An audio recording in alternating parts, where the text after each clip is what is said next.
আসসালামু আলাইকুম প্রিয় দর্শক, welcome everyone to my Anjuma's kitchen. দূরের কিংবা কাছের যে যেখান থেকে ভিডিওটি দেখছেন, আশা করি অনেক অনেক ভালো আছেন, সুস্থ আছেন।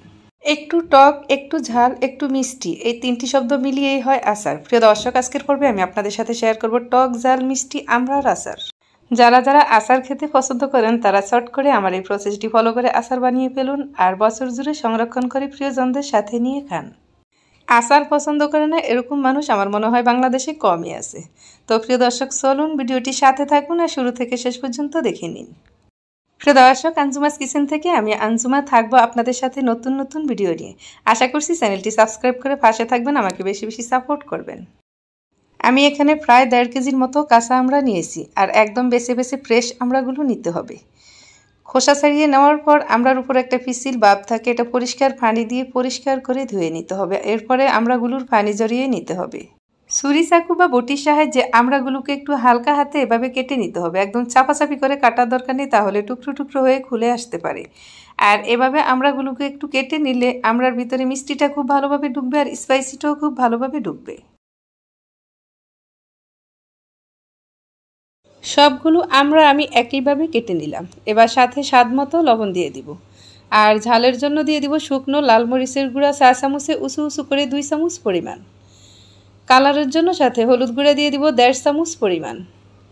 লবণ, মরিচের গুঁড়া আর হলুদ আমড়ার সাথে দেওয়ার পর এভাবে ঘুরিয়ে ঘুরিয়ে আমড়ার গায়ে লাগিয়ে নিব। প্রিয় দর্শক, আপনারা যদি আমড়া দিয়ে আরও নানান রকমের আচারের ভিডিও দেখতে চান তাহলে আমার এই ভিডিওতে কমেন্ট করে জানাবেন। আমি আমড়া দিয়ে আরও নানান রকমের আচারের ভিডিও নিয়ে আসব আপনাদের সাথে। এই মিশ্রিত আমড়াগুলো আমি একটি ফ্রাই প্যানে নিয়ে নিব। আর আমড়ার সাথে পরিমাণ মতো চিনি দিয়ে আমি বেশ খানিকক্ষণ সময় ধরে জাল করে আমড়াটাকে নরম করে সেদ্ধ করে নিব। আর এই আমড়াটা যত বেশি নরম হবে ওই আমড়ার আচারটা খেতেও ভীষণ ভালো লাগবে। আমি এখানে 1.5 কেজি আমড়ার সাথে প্রায় 400 গ্রামের মতো চিনি দিয়ে দিলাম। যে কোনো আচারের ক্ষেত্রে চিনির পরিমাণটা একদম পারফেক্টলি দিলে টেস্ট ভালো আসে। আপনি কম দিলেও আচারটা খেতে ভালো লাগবে না, আবার একদম বেশি দিলেও খেতে ভালো লাগবে না। তবে চিনির পরিমাণ যদি কম হয় তাহলে ওই আচারটা দেখা যায় খুব দ্রুতই নষ্ট হয়ে যাওয়ার সম্ভাবনা থাকে। এ পর্যায়ে চুলার আঁচ মিডিয়ামে থেকে অনেক কমিয়ে রাখতে হবে, তা না হলে তলানিতে লেগে যাবে, পুড়ে যাবে। আমি সাথে কিছুটা পানি দিয়ে প্রায় 1/3 কাপের মতো পানি দিয়ে ঢাকনা দিয়ে কিছুক্ষণ জাল করে নিলাম। সাথে কিন্তু 1/3 কাপের মতো পানি দিতে হবে, পানির পরিমাণ বেশি দেওয়া যাবে না। একটু পানি দেওয়ার ফলে চিনিটা খুব দ্রুত গলে যাবে আর আমড়াটাও খুব সুন্দরভাবে সেদ্ধ হবে। এতে করে আচারটা খেতে ভীষণ ভালো লাগবে। কিছুক্ষণ পর পর ঢাকনা সরিয়ে নেড়েচেড়ে দিতে হবে। আর দেখতে পাচ্ছেন কতখানি পানি বের হয়েছে। এই পানিতেই আমড়াটা খুব নরম করে সেদ্ধ করে নিতে হবে।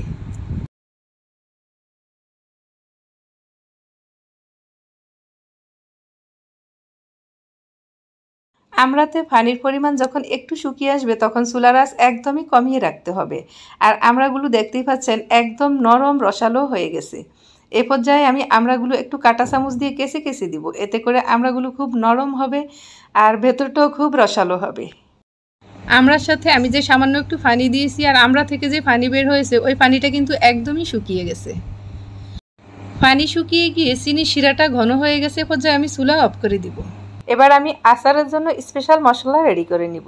আমি 4 চামচে 2 চামচ পরিমাণ ধনিয়া নিয়ে নিলাম, 4 চামচে 2 চামচ পরিমাণ রেগুলার জিরা, 4 চামচে 2 চামচ পরিমাণ মৌরি মানে মিষ্টি জিরা,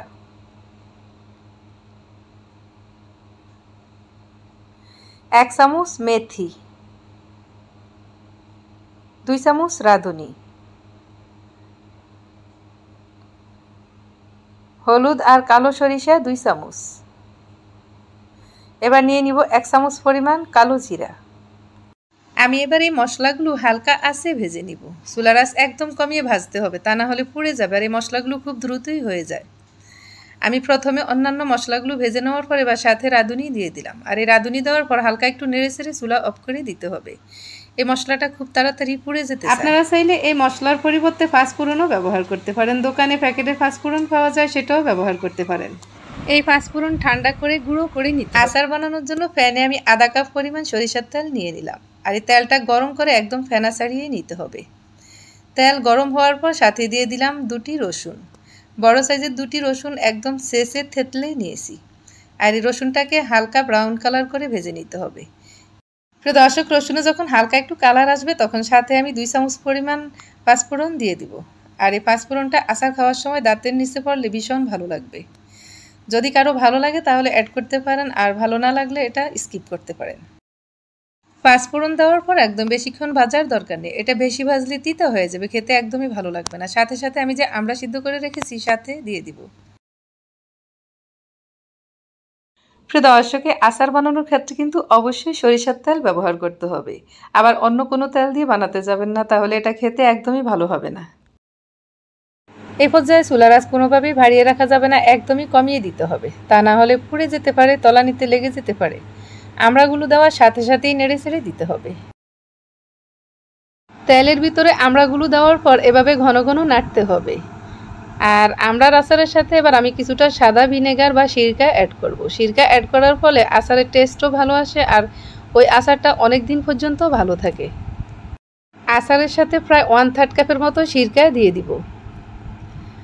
তারপরও এই রসালো আচারগুলো আপনি যদি বেশি দিনের জন্য বাসায় সংরক্ষণ করেন, কিছুদিন পর পর দেখে নেবেন আপনার আচারটা ভালো আছে কিনা।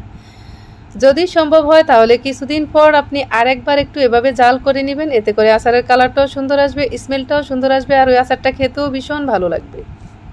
আচারের জন্য আমি যে স্পেশাল মশলা রেডি করে নিয়েছি, এবার সাথে সেটা দিয়ে দিলাম। চুলার আঁচ কমিয়ে রেখে এভাবে ঘন ঘন নাড়তে নাড়তে যখন দেখবেন আপনার আচার থেকে তেলটা আলাদা হয়ে গেছে, তখনই বুঝতে হবে আপনার আচার পারফেক্টলি হয়ে গেছে। প্রিয় দর্শক, আঞ্জুমাস কিচেন থেকে আমি আঞ্জুমা থাকতে চাই নতুন নতুন ভিডিও নিয়ে আপনাদের সাথে। চ্যানেলটি সাবস্ক্রাইব করে পাশে থাকবেন চ্যানেলের, আর আমাকে বেশি বেশি সাপোর্ট করবেন, যাতে আপনাদের সাথে নিয়ে আমার চ্যানেলটিকে আরও সামনের দিকে এগিয়ে নিয়ে যেতে পারি। দেখতে দেখতে ভিডিওর একদমই শেষ প্রান্তে চলে আসলাম। আর এই আচারগুলো সংরক্ষণের ক্ষেত্রে একটু সাবধানতা অবলম্বন করতে হবে। আচারগুলো ভালোভাবে ঠান্ডা করে নিতে হবে, আর কাচের বয়ামে সংরক্ষণ করতে হবে। কাচের বয়াম ভালো করে জীবাণুনাশক করে ধুয়ে টাটকা রোদে শুকিয়ে নেবেন, যাতে করে কোনো রকম জীবাণু না থাকে। এতে করে আচারগুলো অনেক দিন সংরক্ষণ করলেও ভালো থাকবে। আশা করছি আমার আজকের আচারের ভিডিওটি আপনাদের অনেক অনেক ভালো লেগেছে। ভালো লেগে থাকলে অবশ্যই ভিডিওটি একটু বেশি বেশি শেয়ার করে দিবেন, যাতে করে ভিডিওটি নতুনদের কাছে পৌঁছে যায়, আর নতুনরা খুব সহজেই শিখে নিতে পারে। সাথে কিছুটা শুকনো মরিচ গুঁড়া দিয়ে দিলাম, এতে করে স্মেলটা অনেক বেশি সুন্দর আসবে। আজকের মতো এ পর্যন্তই। আগামীতে নতুন কোনো ভিডিও নিয়ে হাজির হব আপনাদের সাথে। ভালো থাকবেন সবাই। আল্লাহ হাফেজ।